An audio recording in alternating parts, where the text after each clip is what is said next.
Hai teman cerita, gimana kabarnya? Kali ini saya akan menceritakan tentang salah satu tokoh Punokawan, yaitu Gareng. Gareng adalah salah satu dari 4 Punokawan yang sering muncul dalam pertunjukan wayang di Jawa. Nama lengkapnya adalah Nala Gareng. Hanya saja lebih akrab dengan sebutan Gareng saja. Mempunyai nama lain yaitu Bambang Sukodadi, Pandu Pragolomanik, Jaswadiputro, dan Nolojoyo Tungkluk. Serta Gareng memiliki julukan, yaitu Pancal Pamor yang berarti menolak godaan duniawi, Cakrawangsa yang berarti kecerdasan, Pegat Wajah artinya gigi, sebagai perlambang bahwa Gareng tidak suka makan makanan yang enak-enak yang memboroskan dan mengundang penyakit. Nala Gareng sendiri memiliki arti hati yang kering dari kemakmuran, sehingga ia senantiasa berbuat baik. Gareng merupakan seorang laki-laki. Karakter fisik dari Gareng berhidung bulat, tubuhnya pendek, rambutnya berkuncir, dan ada beberapa ciri fisik Gareng yang kurang sempurna atau cacat. Matanya juling, yang mengartikan tidak mau melihat hal-hal yang mengundang kejahatan. Selain itu, cacat fisik Gareng yang lain adalah tangan yang ceker atau ceko atau patah. Ini adalah gambaran bahwa Gareng memiliki sifat tidak suka mengambil hak milik orang lain. Kaki Gareng pincang. Hal tersebut merupakan sebuah gambaran dari sifat Gareng sebagai seseorang yang selalu berhati-hati dalam bertindak.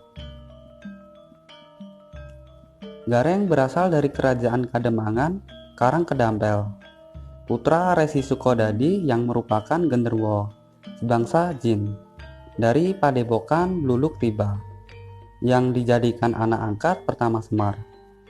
Bersaudara dengan Petruk dan Bagong sebagai adik saudara angkat, dan menjadikannya sebagai salah satu tokoh Punokawan yang memiliki berbagai makna yang melekat pada penamaan pertokohannya.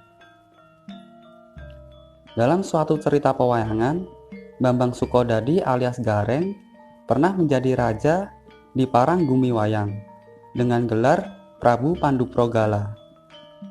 Bertahun-tahun Bambang Sukodadi bertapa di Bukit Candala untuk mendapatkan kesaktian.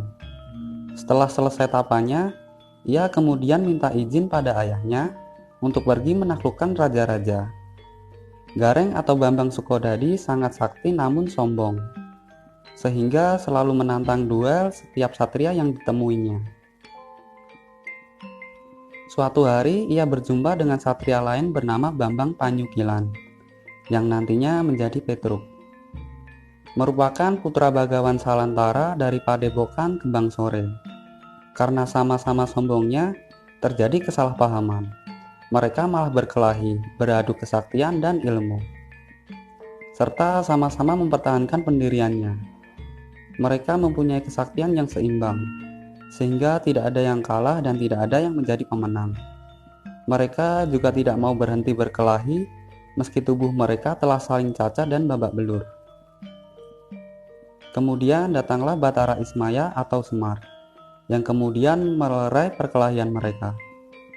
Disebut dalam sebuah cerita bahwa Batara Ismaya ini adalah pamong atau penasehat para satria Pandawa yang berjalan di atas kebenaran dan keadilan. Maka Batara Ismaya memberi nasihat kepada kedua satria yang baru saja berkelahi tiada henti itu. Perkelahian mereka berakhir. Karena nasihat dan kesaktian dari Batara Ismaya, berubahlah wujud keduanya menjadi sangat jelek. Tubuh Bambang Sukodadi menjadi cacat. Matanya juling, hidung bulat bundar, tak berleher, perut gendut, kaki pincang, dan tangannya bengkok. Oleh Batara Ismaya namanya diganti menjadi Nala Gareng, sedangkan Bambang Panyukilan diganti menjadi Petruk. Karena kagum oleh nasihat Batara Ismaya, kedua satria itu meminta untuk mengabdi dan meminta diakui anak oleh Batara Ismaya. Akhirnya Batara Ismaya atau Semar bersedia untuk menerima mereka, dengan alasan asal kedua satria itu mau menemani Batara Ismaya menjadi pamong atau penasehat bagi para kesatria berbudi luhur, yaitu Pandawa. dan akhirnya mereka berdua pun menyetujuinya. Gareng kemudian diangkat menjadi anak tertua atau sulung dari Semar, urutan kedua dari tokoh Punokawan. Yang pertama Semar, kedua Gareng, ketiga Petruk, dan keempat Bagong. Gareng juga mempunyai istri bernama Dewi Sariwati dan memiliki anak bernama Dewi Endang Nalawati. Nala Gareng berumur sangat panjang. Ia hidup sampai zaman Madya.